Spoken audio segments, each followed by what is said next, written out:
Geez, I just realized I don't have that much battery left. That would not be good. Have you got your plug-in? Son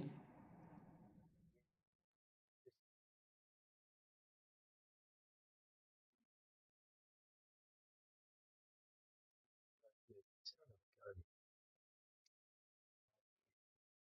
Well, it says I have 24 minutes.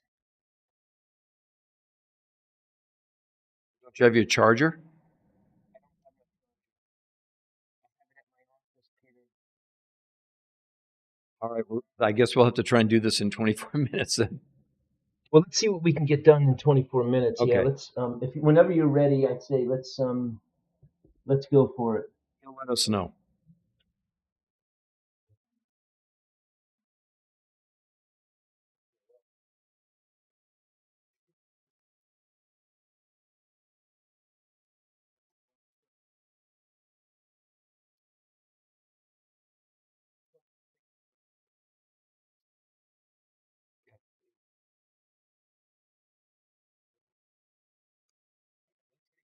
That's really high level.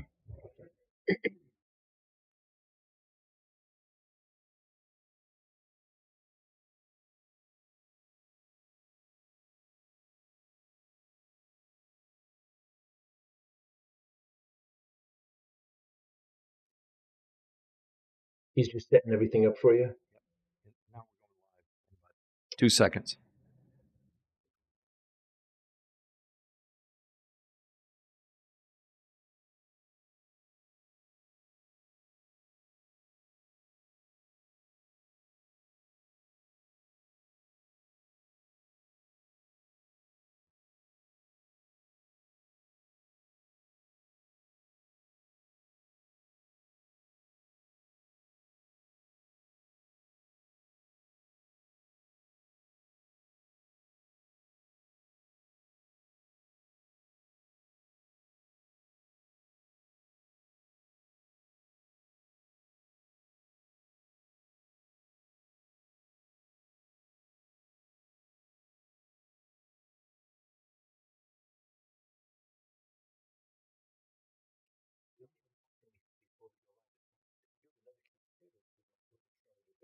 Send it to it.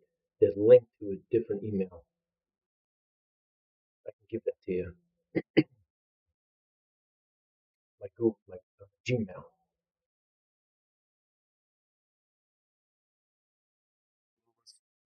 Let's do this as an introductory, and then we'll just have to figure we'll do another one if you run out of battery.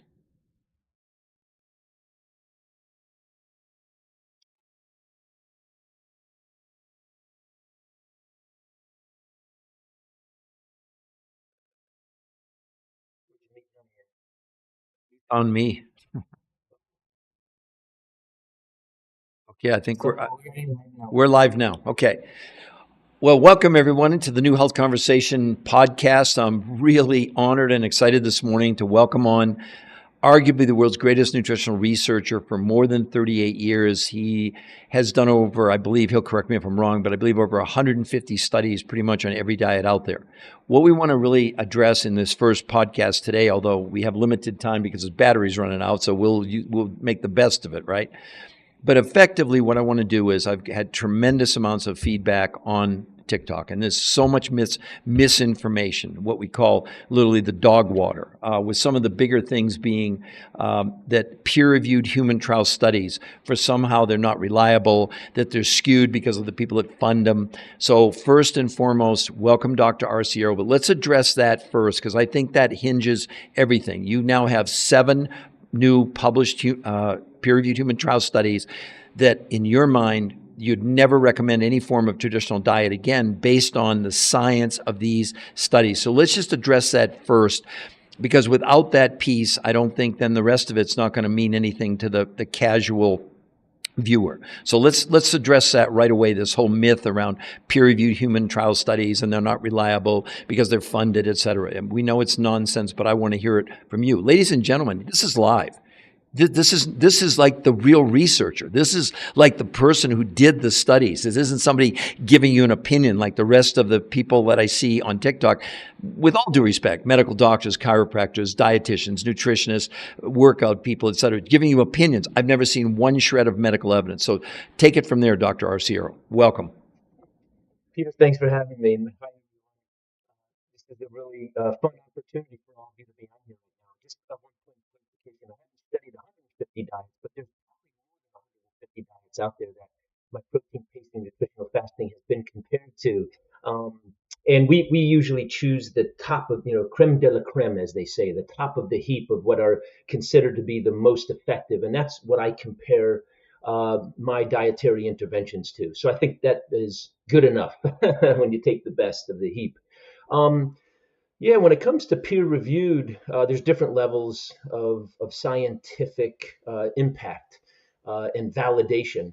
And so, what I do, as other scientific researchers do at other leading universities, is we do what is called human clinical trial intervention research. And so we actually intervene with a lifestyle intervention. In this case, we're focusing here today on nutrition. So we intervene with a nutrition intervention. And of course, it's the protein pacing nutritional fasting paradigm that I've created and has been found and proven scientifically to be so successful. But in order to conduct these studies, you need to get funding, and so that's the critical component that I want to focus on, because sometimes people will say, well, it's biased. Well, there's always some degree of bias in every research. I don't care where you get your funding from. It could be the NIH, which everyone considers the gold standard.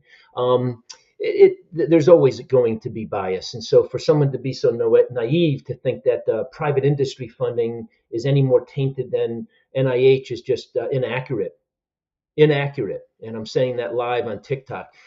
It's the degree to which the proper steps and procedures and checks and balances have been followed that determine the degree of biasness of research. And so what we do is we follow and pass and adhere to the highest standards of scientific integrity and ethical behavior of scientists. And so when we receive this funding, no matter where it comes from, I have NIH funding right now in the millions of dollars. I also have private industry. I also have philanthropic funding. So those are the three primary forms. But it's the degree to which the checks and balances of the scientific process that you follow and adhere to that determines whether or not there's some degree of biasness. And so what we do is adhere to, as I said, and so we receive funding from all those three different sources. We have to have it pass through the institutional review board. The funding does not come to me personally. It comes to our sponsored research office. And the funds are all allotted according to how the budget of the study was determined ahead of time. But you have to have the scientific review board approve it, which adheres to the highest standards of the Helsinki Agreement Treaty. So, there's so many checks and balances along the way. Once we conduct the study, and by the way, in the informed consent, that's what we give to the study participants who are interested and voluntarily interested in joining the study. We give them the informed consent that has on the front paragraph, the first paragraph, in fact, in the first couple of sentences, that lays out very clearly if there was funding from and what source it was from, and whether or not they want to continue to proceed with the study. So there's full disclosure at every step of the way, Peter. So I think that's the first step. Now, those are massive hurdles. Most people would just throw in the towel and say, this is too much for me. I don't want to do it. So much of being a scientist successfully over all these years, I've learned is that if you really want to make the greatest impact and have your research published in the highest impact peer-reviewed journals, you have to have a thick skin and you have to be ready to stay the course through all of those checks and balances. Most people would give in and say, screw it, it's too much. I'm going to do my little research the way I want to do it and have control without all of these additional, outside, external, third-party checks and balances that get in my way. And I just have never wanted to give in to that. So I wanted my research to stand alone among all of the other research and make sure that it's of the highest quality. And we haven't even gotten to the point where once you collect the data, multiple eyes see the data, it's analyzed, it's scrutinized. You haven't even published it yet until the point where you get to where you want to submit it to an academic, scientific, medical journal. The editor of the world journals that we submit to have the first pass, and it's usually a board of editors, and they can say this thing stinks, it's dog water, let's throw it in the garbage, and return it back to you, or they can say, yeah, we'll give this one a try to have it peer reviewed, and then they send it out once they if they approve it at that level, then they send it out to the again world renowned peer reviewed experts everywhere across the globe to determine whether or not it's worthy. So yeah, this is not a simple process. It's not something that you can just wake up one day and think, hey, I'm going to get a study published on some data that I collected. It's rigorous, it's sophisticated, um, and there's multiple steps where the data is scrutinized by expert eyes around the world to determine whether or not it's even worthy. Now, beyond that, Peter, just to finish up this point, and I think this is a really good starting point, we could focus just on this alone on TikTok to make sure that people understand the quality of research that's being published, regardless of the funding source. Yes, there might be um, uh, a bias or an incentive to the researcher because they're funding this study. They're providing funds for you to be able to do this study. They're providing funds within the budgeted grant for you to have what is called a course load reduction. Sometimes people think, oh, that's bias.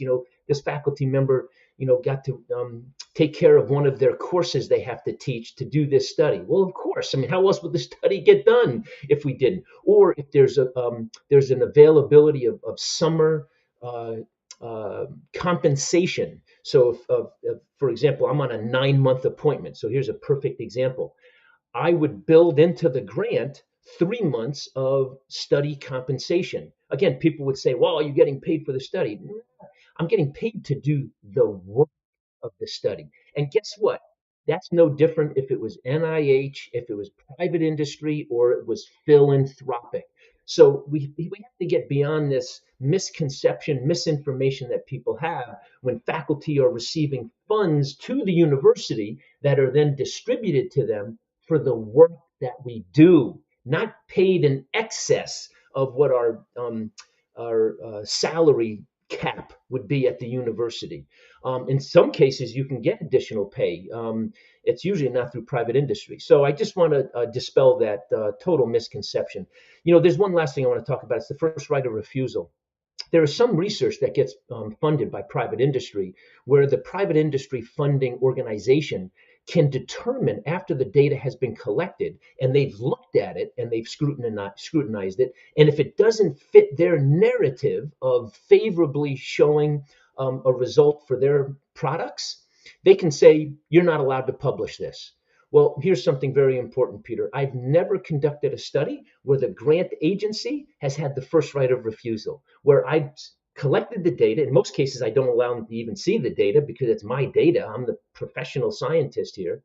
Until I analyze it, scrutinize it with my team, and submit it for publication. Then they can see it when it comes out to the general public like everyone else. But there are some private industry funded scientists who have to first have it passed through the funding agency, and they get to determine, hey, it's not favorable for our product line. We're going to squash this right now.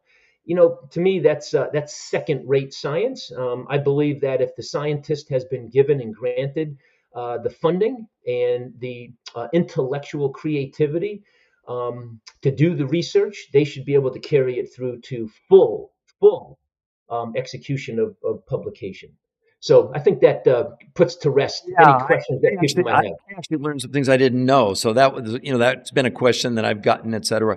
And people are great with opinions. They really are. They come on and for some reason they want to take me on. And I say, look, and I've written 4 best-selling books. I've done 20 shows on PBS. I did 1,500 lectures all over the world. And for 20 years, that meant nothing in the medical world. Well, you reconstructed my career by publishing these 7 peer-reviewed studies that we refer to. But let's talk about the biggest myth of all before we run out of time. And that's this: I don't care what the diet is, and hopefully you agree with me, I can't name one that's not some form of reducing calories. What I call it really is, because the body doesn't know what a calorie is, it's ridiculous. What we're doing is we're consuming less food, and what's in food is nutrition. Now, what I find interesting, and then I'd like you to comment on this, here are recent articles. This is from Harvard Medical School. It says, "Stop counting calories." She says this idea of a calorie in and a calorie out when it comes to weight loss is not only antiquated, it's just wrong. Says Fatima Stanford, obesity specialist at Harvard Medical School. Drop the calories notion, says Stanford. It's time to take a different approach. It says by putting the emphasis on what's in the calorie, not how many calories you're counting. Let's go to one more and then I'll have you comment. This one is titled, "Why You Shouldn't Count Calories." And they said, "Truth is, calorie counting is a terrible approach for weight loss. While counting calories and restricting calories can help you lose weight in the short term, the approach has never been proven to keep weight off long term. What's even worse is 2/3 of people who try to count or restrict their calories will gain back more weight than they lost." Do you agree with those two? I have many more, but this is what's starting to come out. They're realizing that the whole notion of counting calories is nuts. Peter, and it's very refreshing to hear what you just read because over the course of my 38 years, I've been saying it since day one, and others have as well. But things are slow to change. Really, in the world of people that have some real intellect, but we keep seeing the same things rehashed. We know that counting calories doesn't work. We know that when people pay attention to calories in, calories out, energy in, energy out, it ends in a disaster. There's no organism on the face of the earth that has survived by demanding it to move more, burn more calories, and then consume less. That's the first law of extinction. That's the first law of extinction. So why in the world would people, experts, people with a lot of intellect, believe that all that matters is that you reduce the calories in order to obtain health or achieve health? That's bizarre. That there's no there's more a perfect example of dog water than that. And so, yeah, I don't understand it. In fact, there was a recent, just, and I don't want to call this one out, but a recent publication just came out of a major organization saying it really doesn't matter the macronutrients that you're eating. They said it does not matter. All that matters is that you reduce the calories in order for you to lose weight. Now, guess what? They're right.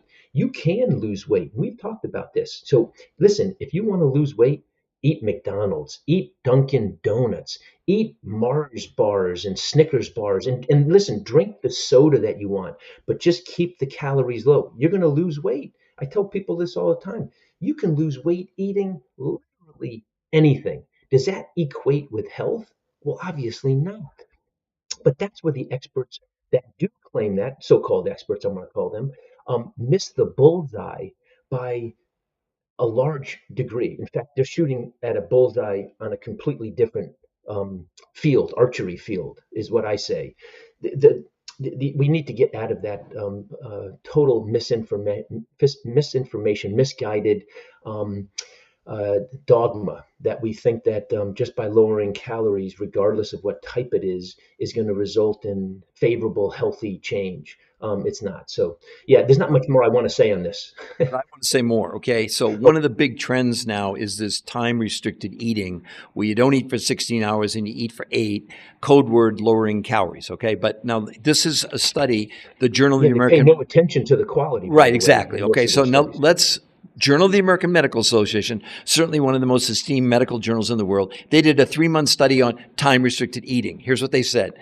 The JAMA study, new research found that overweight adults who were assigned to routinely fast 16 hours daily, eating all their meals between noon and 8, gained almost no benefit from it. And over the course of 3 months, they lost 2 to 3.5 pounds. And most of the weight they shed was not body fat, but lean muscle mass. And yet they're coming on, these people, the influencers, telling people the only thing you're losing on time-restricted eating is fat. Where are their facts? They don't have any. Am I right? This is what makes me crazy. Yeah, there's time-restricted eating. What do you think about it? think it's the answer by a long shot. No, there's not a lot of good data that to support it at all. I mean, there are some scientists that have shown some marginal benefit in some rare cases, but no, there's it's not even close to an optimal way of nourishing our body and changing our body composition. There's not a lot of scientific evidence to support time restricted eating, nor is there a lot of good data, scientific peer reviewed data to support intermittent fasting, especially over longer periods of time. It for weight loss, yeah, both may, although what you just cited was a perfect example that time restricted eating does not appear to be of any benefit compared to a normal eating pattern with weight loss. So why would you even want to consider time restricted And eating? isn't And it true that in developing your new studies, because you had the benefit of years and years and years of research on lots and lots of diets, isn't it true that essentially what was happening is you new ways to lower the quantity of food, lowering the nutrition caused a loss of lean muscle mass, and therefore most of the people gained all the weight back or more because they were losing lean muscle mass. And you've been searching for the silver bullet for all that time. And isn't it true that what you developed was partial food like from the grocery store, and then foods that had tremendous amounts of nutrition, regardless of the number of calories, that literally came from the far reaches of the world, because there are still sources that have tremendous amounts of nutrition, regardless of the calories. So can you comment on that? Why do you think your studies why is this so revolutionary? quality supreme either less or more, whatever you want to use for optimal health. And so yeah, when we obtain the highest quality nutrients, nutrient dense foods and nourishment from is really the most important thing. And we we have a wonderful food supply and production here in the U.S. if it's obtained from the right places. We also have one of the most pitiful. I'll say it again. We have the U.S. Everyone claims, oh, the U.S. food supply is so safe. It's free from so many diseases. That's because it's so sterile. It's so ultra processed. I'm so sick and tired of people saying, listen, in America we have the luxury of having the safest food supply in the world. That's partly true because we've sterilized the food to such a degree and made it so nutrient empty by ultra sterilizing and ultra processing of it. It's just full of simple sugars, unhealthy fats, high sodium, and other preservatives.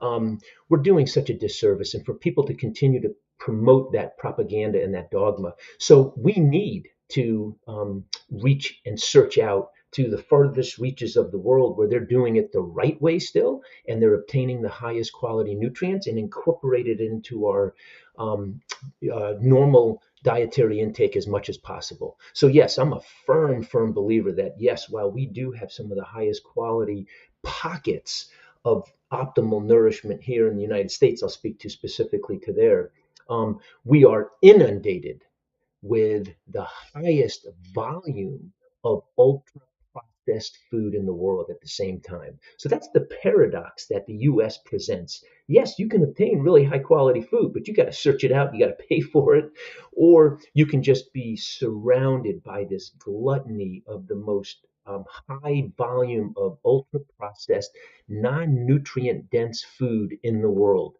And that's the one that wins the day for the majority of people in the US. We are so inundated, bombarded with all this very poor quality, ultra processed food that is everywhere we look.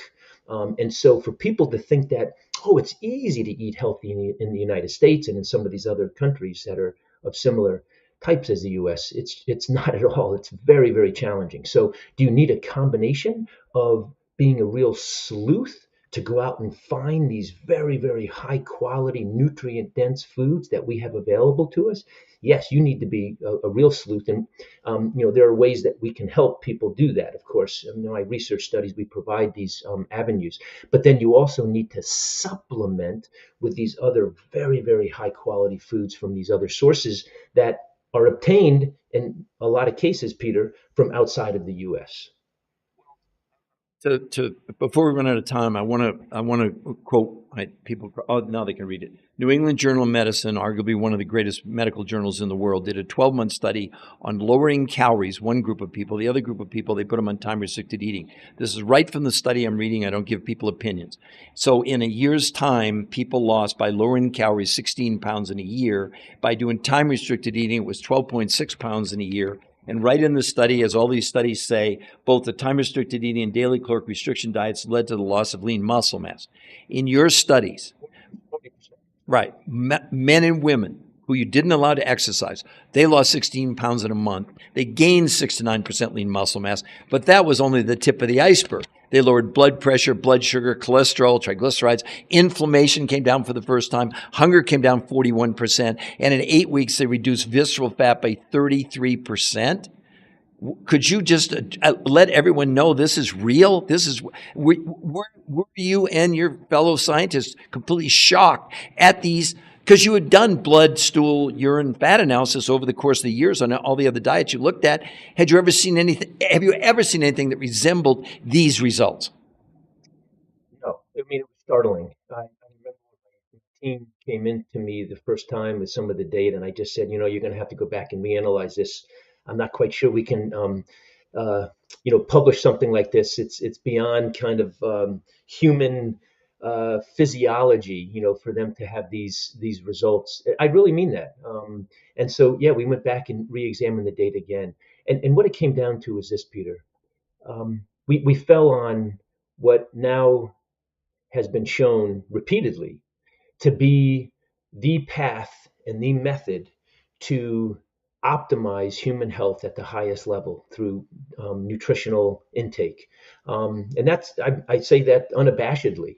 I think we've been beating around the bush. We've been kind of stepping, gently to not offend what we currently have. We know that the body thrives on the highest quality nutrition, specifically of protein. I'm tired of people kind of saying, oh, there's so many other healthy nutrients we have to focus on. Yes, of course there is. We need more fruits and vegetables, primarily, of both of those. We need more of those in our dietary intake, but not at the expense of limiting or shortchanging our intake of the highest quality protein. For anybody that's on TikTok, if you're a medical doctor, an esteemed scientific researcher in the field of human nutrition research, you would agree with that. There's absolutely no denying that the primary vital nutrient that we need at the most optimal level is the highest quality protein that we can obtain, and we need to consume it um, among at a uh, I would consider a very specific timed interval over the course of the day, hence the protein pacing. It seems that the body optimizes its response to that high quality protein when it's consumed every 4 hours. So, yeah, I'm not here to sell anything other than the science, because the science speaks for itself. But yeah, that data that you just reported on is pathetic. That's what we have is kind of leading the charge, that we can lose 12 to 16 pounds in a year, 40% of which could be your lean body mass. That's pathetic. So yeah, we need to do much better. I mean, if that's all we have at this point in time, with all of these medical and scientific breakthroughs and advancements, that's embarrassing. We know that when people lose weight healthy, the quickest, so the fastest weight losers, they do the best. And in our studies, we prove the same thing. We know that when you shed these unwanted pounds of body fat, visceral fat, quicker, and maintain your lean body mass at the highest level, you result in the highest health improvement. So this notion that you should lose weight slow and steady is dog water. Um, and we know that when you are not paying any attention to the quality of those nutrients, dog water, just lowering calorie intake with disregard for the quality of the nutrients, dog water. So yeah, I mean, we need to get past all that. I know I use strong terms there, but it's really amazing that we have made such slow progress by tiptoeing around and not being bold enough to say this is why we need to enforce these nutritional recommendations in a different way. Proof to back up what you're saying. This study here done in the Journal of the American Medical Association, comparison of weight loss among named diet programs. In this case, they looked at 48 different studies, 7,286 people. They named all the major diets: paleo, keto, vegan, time-restricted eating, fasting, Atkins, Jenny Craig, Weight Watchers, Nutrisystem, etc. This was a 12-month study. And remember, 48 different studies, 7,200 people. This probably won't surprise you. When they looked at a year's time, 12 months, at the most amount of weight loss versus the least amount of weight loss, the difference in a year was 10 ounces. And what was the average weight loss? About 16 pounds in a year. And what was up to 40% of what they lost? Lean muscle. This is 40 different studies, 7,200. I mean, how many more roads do we need to go down thinking that is cutting calories the way to lose weight? I mean, this is crazy. It's crazy. We have 80% of America overweight, 50% are obese, 50% of Americans are pre-diabetic, and 9 out of 10 Americans are metabolically unhealthy with 3 of 5 factors: overweight, high blood pressure, high blood sugar, high cholesterol, high triglycerides. And in your studies, all 5 of those came down dramatically. Dramatically. This is not a diet.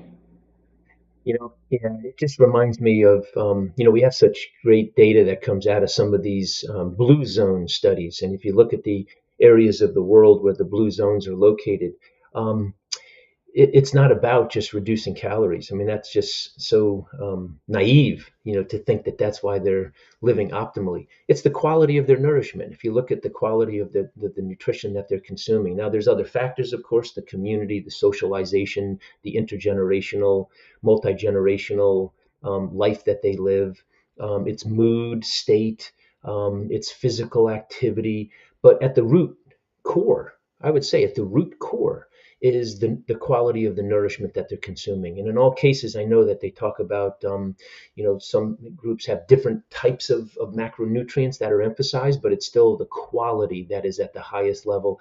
And protein quality is always remaining at the top. So, we don't live in, the majority of people don't live in those blue zones. We have other I would say lifestyle challenges called sedentarism, meaning we don't move much. Stress, we have much more stress. So we have so many other lifestyle factors that are bombarding us, that are impacting our health beyond these blue zone types of communities and lifestyles. We need to do extra. We need to do extra in order for us to be healthy. And it all starts with our nutrition. There's no denying that. And for all of you that are listening to this or may forward it on to a health expert that you know, a scientist, a medical doctor, please do. Because this needs to be heard. We have a message here that it's the quality of our nutrition, and the vital nutrient without question is protein, and that needs to be emphasized, and it needs to be emphasized in a way that is consumed at evenly timed intervals over the course of the day, interspersed with nutritional fasting. We know the benefits of what the right type of fasting does for the body in terms of house cleaning and removal of dead, unwanted cells in a process called autophagy and apoptosis, as well as mitophagy, which is the cleaning of the mitochondria inside of the cells. So that combination of the highest quality protein at the right time of the day with protein pacing and nutritional fasting is the winning ticket. And I don't think we're going to see that going away. I think there are some things that hold the test of time, and these two things hold the test of time. They've been around since the beginning of humankind. So yeah, I'm really excited for this opportunity. Or forget along those lines. So I want to point out, you taught us, and we've embraced exactly what you did in the peer-reviewed study. So I put up on the thing, you can go to our free research website. We're not selling anything there, etc. You can see his studies at the New Health Conversation. I put it in the chat, and you literally can sign up for a free consultation where we go through this. People say, he doesn't get to the point. He's not telling us. Would you agree? This is complicated. This isn't some lotion, potion, pill, 3 recipes to lose weight, 10,000 steps, make a list, drink more water. This is completely different, etc. And as you know, we offer free coaching. We teach them how to do this, and then and 40% of the food, you develop the list. They can go to the grocery store. The other 5 foods are available, and we teach them how to do this. Now, I'm glad you brought up another point. This is so much more than a diet, and of course, hopefully, let's see if everybody, oh, there we go. So as you know, I discovered this medical syndrome called TDOS, standing for toxicity, nutritional deficiency, overweight, and stress. And in your studies, blood, stool, urine, fat analysis, one of the things you proved, this was assisting the body in removing the chemicals that were stored. No other, whether vegan diet, whether it's time restricted eating, fasting, etc., has ever been shown to remove toxins from the body. Just like people coming on and say, that some of these diets, they lower inflammation. Then when I get back to them and say, where's your peer-reviewed human trial studies? They don't have one. It's an opinion. So let's address this, because I think really, I tell people the main reason to do this is not to lose weight. It's really to address the TDOS syndrome. And obviously I'm prejudiced because I got the registered trademark for this new medical syndrome. But I think let's address that, because I think that expands the reach of this. Yeah, no, those are you were.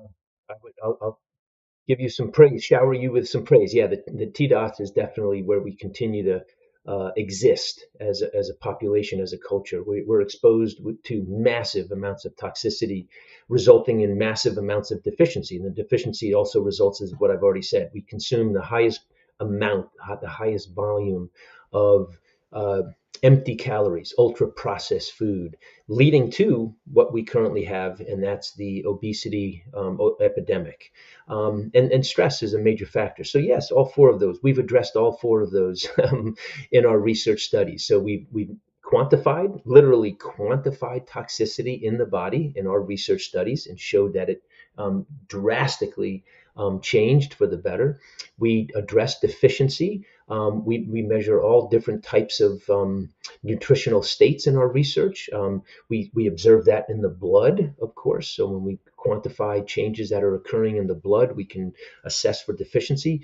And then, of course, body composition with overweight and obesity, we actually quantify all of the body compartments. So we look at visceral fat, abdominal fat, overall body composition with lean body mass. So all of those things, circumference measures. And then stress. We actually have data that is yet to be published, although I think in some of the studies we've included the behavioral mood state response to people that are following these dietary interventions, and they all improve significantly. And so I think that's a really important outcome. And we're in the process of publishing more of that data, showing that there's a link between how our bodies are changing and improving for the better. Our brain and our mood state is following suit with those changes. So there's some connection. We don't know what the driving force is, but it's probably obvious that when they start to improve their overall general health, their mood state begins to improve. And that's really important. So we do something called the total mood disturbance score. And those improve significantly in our study participants. So yeah, Peter, I think all of those things combined are the major triggers to disease. And I talk about the five diseases of aging: diabetes, heart disease, neurocognitive decline, Alzheimer's, Parkinson's, dementia, um, anxiety, depression, loneliness, despair. Um, we talk about toxicity and inflammatory conditions, some of which would be attributed to things like increased cancer, and then musculoskeletal. That would be things like loss of bone mineral density, loss of muscle mass, low back pain, osteoarthritis, joint and mobility limitations, and things like obesity. So, yeah, those five diseases of aging are directly related to your four conditions of toxicity, deficiency, overweight, and stress. So it's all connected. Thing that I want to point out too is that, again, you're not giving people your opinions. This is based on real scientific proof and data. And no other diet, no other approach has ever produced these kind of results. And with all due respect, we have a vegan saying, I went vegan and lost 15 pounds in 3 months. Well, congratulations. But can you comment on vegan in general just not really being a very good source for protein? Yeah, this is a hot topic. I was a vegan too. I was never more unhealthy in my life. Yeah, yeah, no, I was a vegan for, gosh, 14 years or more. Yeah, but my immune system was always compromised. And again, I know there's going to be massive pushback from the plant-based vegan world. I'm a huge plant-based supporter. I love eating plant-based. but not as the only source of nourishment. You have to superimpose, I call it, some high quality sources of animal based protein. That's just the reality. I really believe that firmly. Our plant-based sources are by themselves just not able to provide optimal health. They're really, really challenging. And I know there's movies out there, Game Changers, and some of these other things that people jump on the bandwagon for. But yeah, it's a combination. We need to again go back.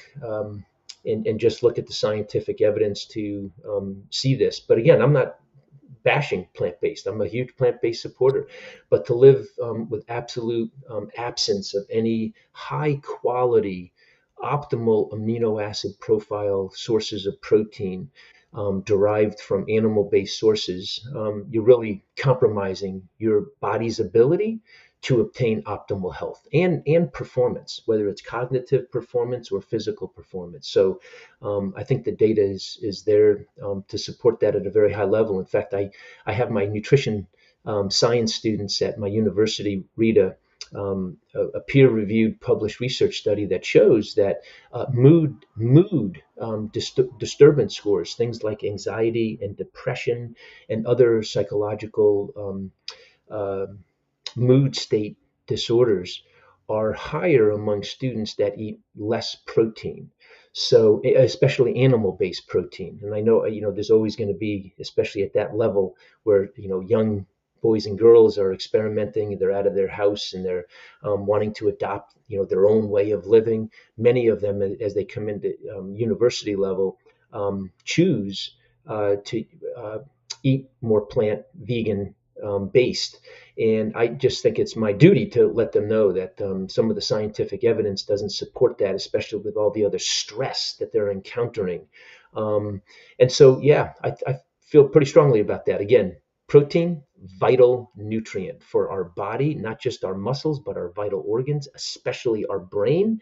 And to deprive it of the highest quality of amino acids, you do yourself a disservice from a standpoint of optimal health. And so there are some sources. Undenatured whey protein concentrate, number one source of optimal nourishment. Grass-fed beef and pork and pasture-raised eggs and dairy, wild-caught fish. Those are still and will always remain the highest sources of optimal protein and nourishment for our body. Well, to back up the thing back to toxins again, I'd never rely on one source, and you may or may not have heard this, but this is a quote from one of the top toxicologists in the world. Dr. Paula Bailey Hamilton is considered to be one of the world's leading authorities on toxic chemicals and their effects on our health. She believes that what appears to be happening is that our natural slimming system is being poisoned by toxic chemicals we encounter in our everyday lives, and this damage is making it increasingly difficult for our bodies to control their weight. The end result is that we gain weight in the form of fat and not muscle, as chemicals tend to cause muscles to shrink and body fat to accumulate. That's a pretty powerful statement. Yeah, no, there's evidence to show. I mean, first of all, let's just make this very clear. I'm sorry if I do cut out. My battery's getting it's got a hazard warning on Okay, my well, screen. hopefully But we're almost no, done. no, let me answer this. This is Yeah. really important. Toxins are very lipophilic. Lipo is the prefix for fat. So they're very fat and lipic. Lipophilic, philic is very loving. So toxins are very fat loving. Um, that's what they are. That's just a given. They want to be encapsulated in a fat covering to protect them. So yeah, the more toxins we're exposed to, which we're exposed to a lot in ultra processed foods and other chemicals and lotions and potions and things that we drink and eat and put on our body and expose ourselves to, we breathe in. Once they enter into the body, Peter, they want to find a nice, comfortable, cozy, safe resting place. Visceral And fat. that's our visceral fat around our vital organs. Absolutely. So if you're somebody who's listening to this TikTok and you're experiencing some muffin top issues that you've been having, or excess body fat around your waist, it's very likely, in fact, almost 100% likely, that you've got some excess toxin residues stored within your body that need to be released. And if you just decide that you want to go on a time restricted eating or an intermittent fasting or a lowering of calorie intake dietary regimen, know that you're going to concentrate those toxins at a higher rate within your visceral fat. So that would not be your best option. I really mean that. I don't mean that a little bit of tongue in cheek, but I think that's the mentality that people get.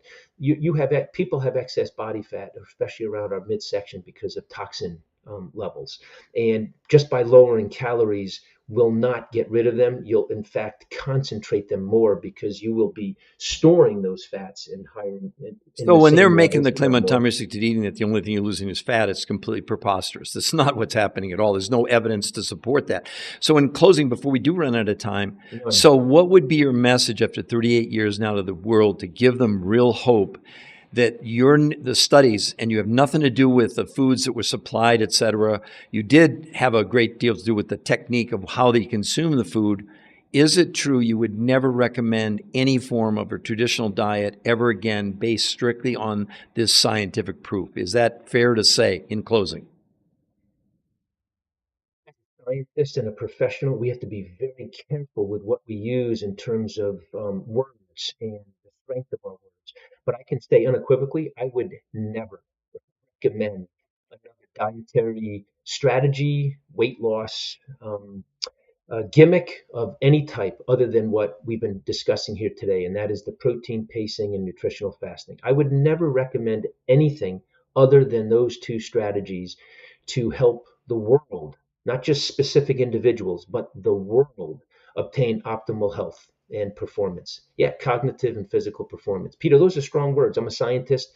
I have a layer of professional responsibility and integrity that I need to uphold, but based on the scientific data, um, anyone that reads it and follows it and understands it and is truthful to the data would say that those two strategies together and combined provide the greatest health benefit. Yeah, there's no And they denying need to it. know there's no financial gain. I didn't pay you to be on this podcast. You don't sell No. anything. Like you said, you just do the science. That's your job. And I learned something new today that you don't even get paid extra to do the studies. That goes to the university. And it's like, because again, the credibility, your credibility after almost nearly 40 years is probably the top nutritional researcher in the world because you've been pure. You've never allowed any of the studies to be influenced by the people that were supplying whatever you were studying. Am I right? And is it true? You're literally getting calls now from the top obesity experts in the entire world saying you're going to change the world, basically. Am I paraphrasing or is that not true? It's wonderful. It's a great honor. It's humbling, but it's my privilege, and I believe it's my professional responsibility to get the message out as at the highest level possible. But it's very in many ways rewarding to receive feedback from the other experts in the world that are acknowledging, supporting, and really, yeah, I think standing behind the data and the integrity and the validity and the credibility of the data And are they because shocked? Are they shocked at the outcomes? yeah, there's no doubt that they have a level of not disbelief, but I think just a wow factor that gosh, the body has this potential of health improvement. I think that's where a lot of that comes from when I receive that feedback. I think they recognize that wow, we just need to break the mold and the dogma of what we've been fed in terms of the way to do things. I mean, look at the food guide pyramid. Look at even the continued way that we continue to put out messaging that it's all about calories in, calories out. That's just absolute misinformation. It's misguided. It's the quality of what we do that reigns supreme. It's not the quantity, or I shouldn't say it's not. It's very little of the quantity. It's much more of the quality of what we do.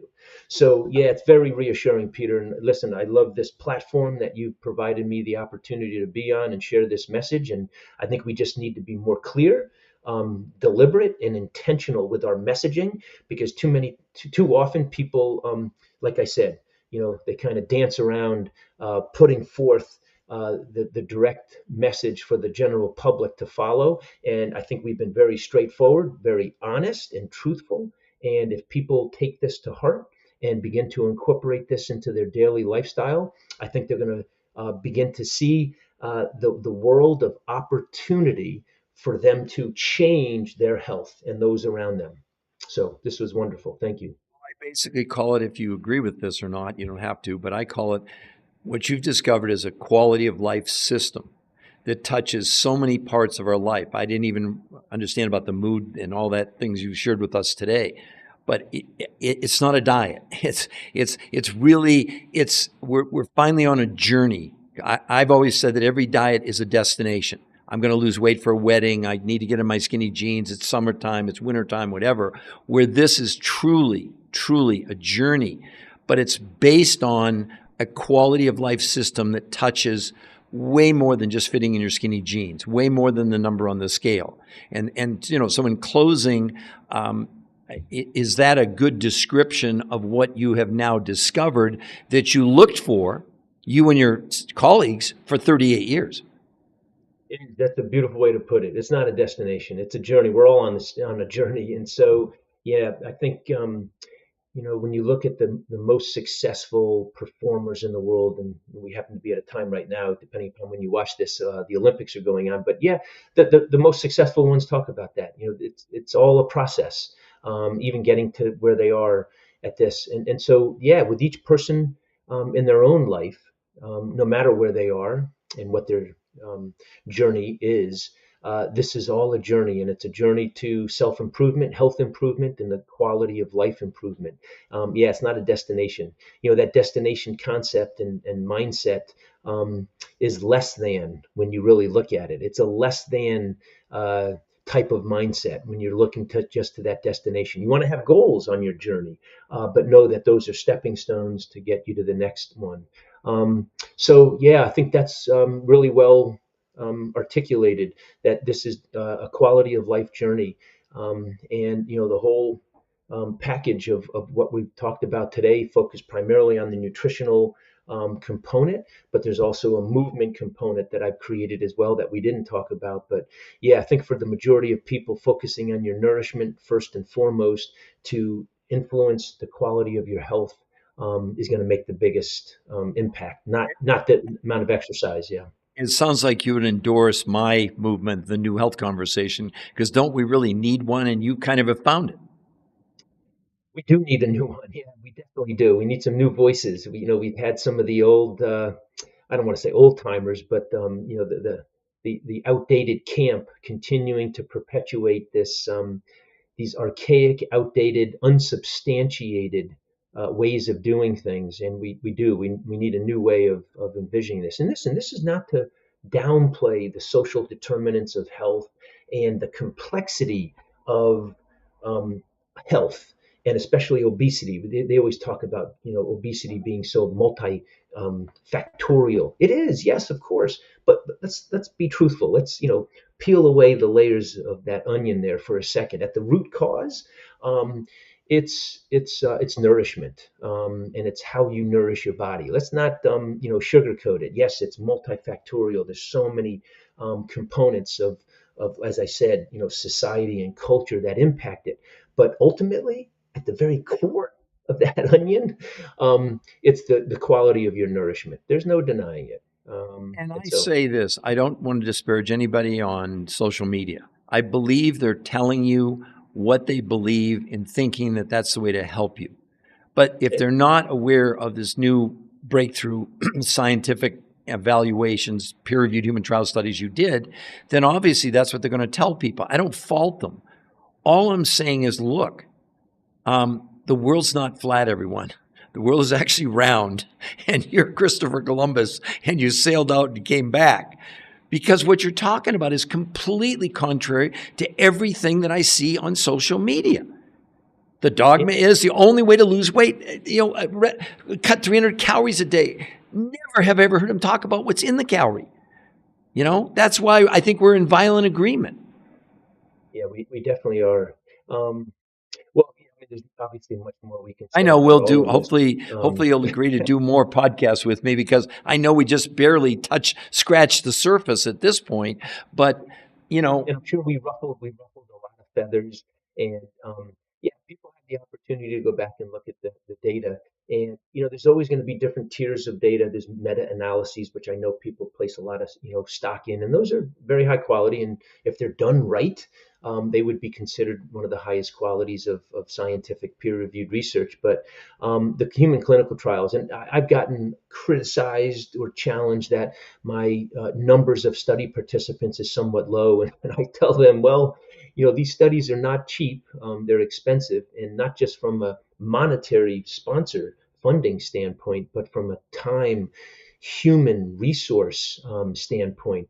But that's where I think the value comes in of this research. You got to start somewhere, and with a human clinical trial, free living trial, the data, if it's done properly and correctly and ethically, have some of the most profound findings, and that's what I feel most good about.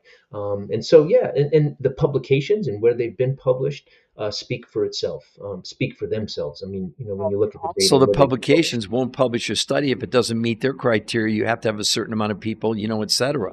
But I mean, and we didn't even touch on that today, but one of your studies just got published in Nature Communications, arguably probably the number one journal in the world.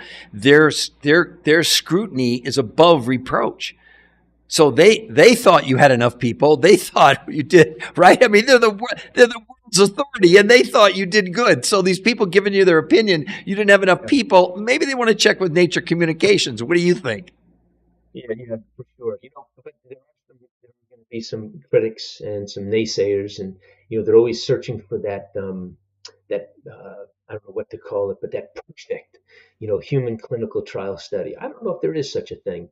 And so I would just have those people that are those very hypercritical, judgmental viewers out there to take a step back. And if you've never done a scientific research study with humans, and you know a lot about it, you've read a lot about it, and you feel like you're an expert because you've read so much and you know so much, until you've actually done them, just suspend that judgment and that criticism.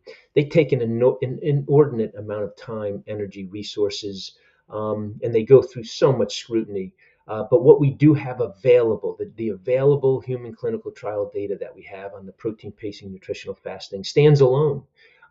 It truly does. And so, yeah, listen, the other thing I say is what you're doing currently and is what we are currently doing as professionals, healthcare professionals, to the general public in terms of the messaging, making a dent in our current health, Peter? I mean, that's where I always start. I Not mean, with 80% of America overweight, 50% obese, yeah, 50% pre-diabetic, and 9 out yeah, of yeah. 10, 9 out of This 10 is, yeah. How metabolic have we unhealthy.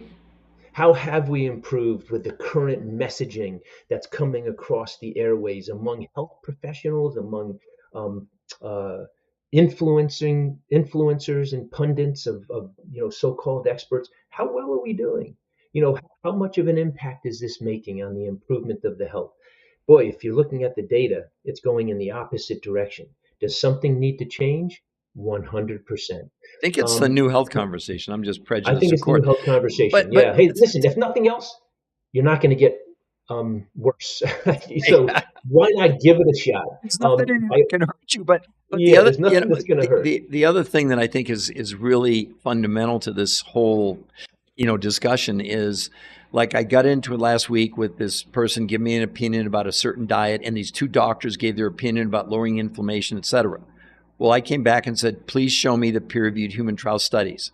And then he just got back and said, these are the two doctors. And I went and looked at it. They don't have one shred of medical evidence. So again, and in 2018, 6 years ago, 42% of America was obese. To your point of, is it getting better or worse? 6 years later, it's 50%. That's a 24% increase in 6 years. This is out of control. It's not, it's crazy what's going on. Am I right? 30 years, 6 years, Yes. we're going to have 20 million people on GLP-1s, the GLP-1 agonists, if not more. So some weight loss medication.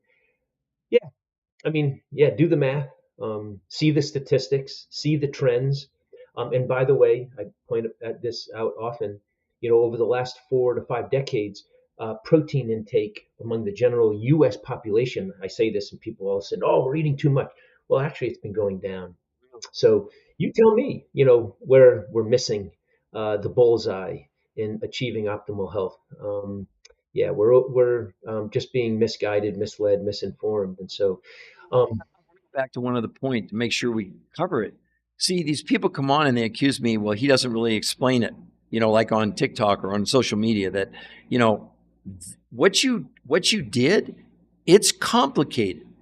But we can explain it to people. But it's not a lotion potion pill. Hey, you're giving them 3 recipes to lose weight. That's not what you're doing. That's totally different and requires personal consultation, which we offer for free. No gimmicks, no tricks. We don't have to twist people's arm. I say this: what you've done is way beyond you, because science, it doesn't have any emotions, unlike me. It has no prejudice. It has no agenda, and it just is.